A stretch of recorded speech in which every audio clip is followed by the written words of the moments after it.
Struggling retailer Edcon announcing that it will be starting with proceedings to go under voluntary business rescue. What does this all mean as we look forward to the next few days? The economy opening up, going down to level 4. Xolani Mbanjwa is joining us now in the studio to help us get the details. Xolani, it's good to have you with us. So we've got a letter that was written by the group CEO of Edcon to retailers. Grant says that he sees a situation where they will not be able to pay those creditors and therefore they are going under voluntary business rescue. What does this mean?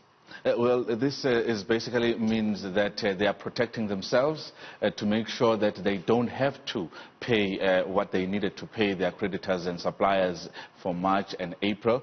And they are now going to appoint this business rescue practitioner to make sure that what they actually are saying that they can't pay, is actually true to start with. But it's actually just to protect Edcon, which actually says that it's lost 2 billion rands since the middle of March when the lockdown was announced by President Cyril Ramaphosa. That's 2 billion rands in sales and 2 billion rands also that it also includes, going after the debt. Those people who have accounts, going after that debt that they owe, they haven't been able to get that. So 2 billion rands is a lot of money, and they are saying that even the money that they have received in funding, they've already used up, and it's something that's going to be really, really hard to do. That's why in my conversation earlier with Grant Peterson, he basically says that they are in very, very difficult times. So the bailout or the handout that they've received from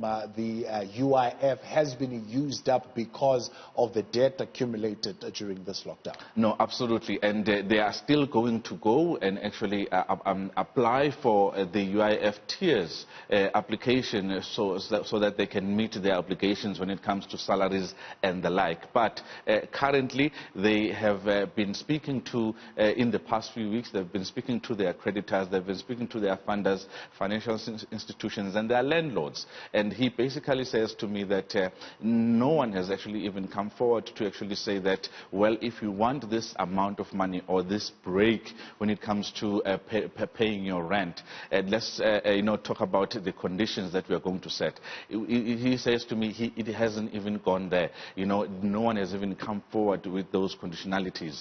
But he says it's not the end of the road for Edcon, because come the 1st of May they will reopen. So they'll be opening up 1st of May as we go to level 4, and they are allowed to sell, well, it's still not clear, winter clothing, or whether they'll be allowed to sell some of the other stock that they already have on the floor.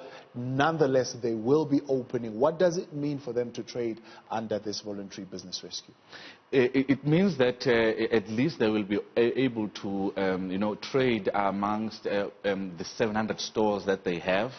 But he did put, as a priority, the safety of workers and the customers. That personal protective equipment will be uppermost as they plan for the reopening on the 1st of May and level 4 on Friday. And that is quite important, because going forward, they are hoping that someone is going to actually buy Edcon, as a whole, or what is likely going to happen, Edcon is going to be vastly different after this. They are going to sell it in bits and pieces, and maybe Edcon is not going to be the 700-strong store, the biggest retailer that we know, definitely, but they do hope that someone who has the deep enough pockets will come and actually rescue the business right under and actually take it and own it. So DTI says unless the retailer or whichever business plans to open can convince that they will be able to meet the stringent COVID-19 protocols of ensuring social distancing, sanitization, making sure that they protect the staff and they protect the customers, they will not be allowed to reopen. With the cash challenges that they are facing, Do they have enough money to be able to implement those protocols? He is quite confident that they are able to protect all their employees to come back to work and also protect the customers as they come in during this winter purchasing, shopping rather. And it's something that he spoke highly of, to say that they are prioritizing.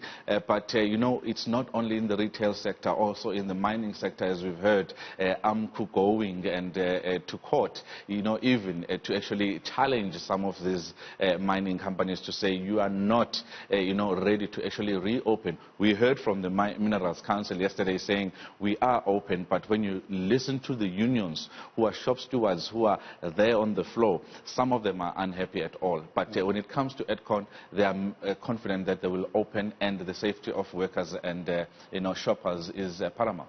Jobs? Are they able to protect jobs at this time? At this time, they can protect jobs for as long as they can, as they possibly can. But 18,000 employees at Edcon, their futures are at risk if no one really comes to save this particular retailer. It's tough times for Edcon. Xolani, much appreciated. Thank you for joining us today. Xolani Mbanjwa, he is our business editor here at Newzroom Africa, Channel 405. Struggling retailer Edcon announcing today via letter sent to creditors by Grant Pedersen, the group CEO, that they are considering, of course, at this point, going on voluntary business rescue because they cannot meet their obligations to the creditors. He had that conversation with Grant Pedersen earlier on. We'll be bringing you some of that conversation later on here on the news feed.